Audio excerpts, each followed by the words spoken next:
যদি বিজেপি দলৰ আঁচনি আমি ইয়াত লাইন পাতিবলৈ নাহো, আমি ইয়াত হুলস্থুল কৰিবলৈ নাহো, আমি নিজৰ মতে গুচি যাম।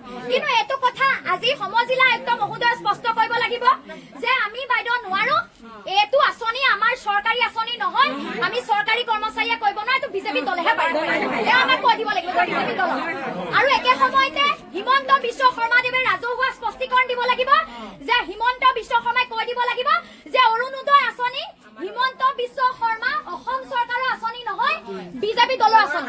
বিজেপি যোনে কৰে পাব, যোনে নকৰে নাপায়।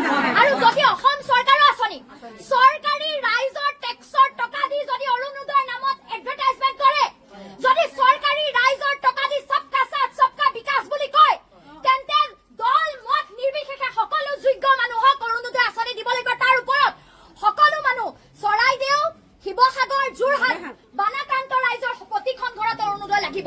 এইটো আমাৰ দাবী, হয়নে? আজি আমি কেইগৰাকী মহিলা আহিছো? 30-40 গৰাকী, 100 গৰাকী মহিলা আহিছো। বেছি আছে 300 মান হ'ব, 300 হ'ব নহয়, 300 মহিলালৈ ইয়ালৈ আহিছো। মই কৈ দিছো এদিনত আপোনালোকক কালি ৰাতি খবৰ দিছো 300 মহিলা আহিছে। যদি ৰূপজ্যোতি কুৰ্মীও চিনি পোৱা নাই কাৰ পাল্লাত পৰিছে, ৰাইজৰ যদি কষ্ট হয় নহয়, চাকৰি বাকৰি এৰি আহিছো, ময়ো পাগল মানুহ, ঘৰৰ সন্মুখত বহি থাকিব আপোনালোক মোৰ বহি থাকিম। আজি 300 মহিলা লৈ ইয়াত বহিবলৈ আহিছো।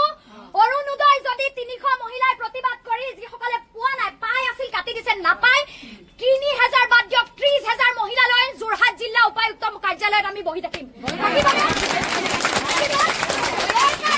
ৰূপজ্যোতি কুৰ্মী ডাঙৰীয়াই যাক কৈছে নহয়, আপোনালোকে সাক্ষী আছে, নাপায় বুলি কৈছে, সেই উত্তৰটো তেওঁ ৰাজহুৱাকে মোৰ মুখত দিব লাগিব। তেওঁ ঘৰৰ দুৱাৰ মুখত, গেটৰ মুখত আমি 30,000 মহিলালৈ বহি থাকিম।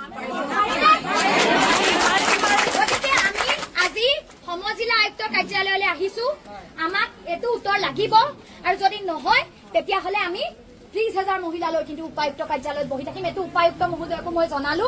আৰু এজন নডেল অফিচাৰ থাকে অৰুণোদয়, নডেল অফিচাৰজনকো এইটো জনাইছো, আমি যিকোনো পৰ্যায়লৈকে যাম, আন্দোলন কৰিম, কোৰ্টত কেছ কৰিম, বহি থাকিম, অনশন কৰিম, কিন্তু যোগ্য ব্যক্তিক বঞ্চিত কৰিলে আমি কোনো প্ৰশাসনৰ মানুহ, কোনো ৰাজনৈতিক মানুহক সুদাই নেৰিম। ৰাইজৰ টকা, ৰাইজৰ যোগ্য ধন কোনো কাকো বঞ্চিত কৰিব নোৱাৰে, দল বুলি বঞ্চিত কৰিব নোৱাৰে। পাৰিব নেকি? আমাৰ টকা যদি ইয়াতো কোনো যোগ্য মানুহ আছে, অযোগ্য আছে, কাটি দিয়ক, কিন্তু যোগ্যতা থকা মানুহক বঞ্চিত কৰিব নোৱাৰিব। লগতে 15,000 টকাটো কৈছো, বোলে 3 মহলীয়া ঘৰ থকাটোও পায়, যাৰ ভেটিটোত পানী সোমোৱা নাই, ইফালে বিচনা চোফা ধ্বংস হৈ যোৱা মানুহো নাপায়। বানত ক্ষতিগ্ৰস্ত চৰকাৰে বহুত জেগাত চাৰ্ভে কৰিবলৈ যোৱাই নাই এতিয়ালৈকে।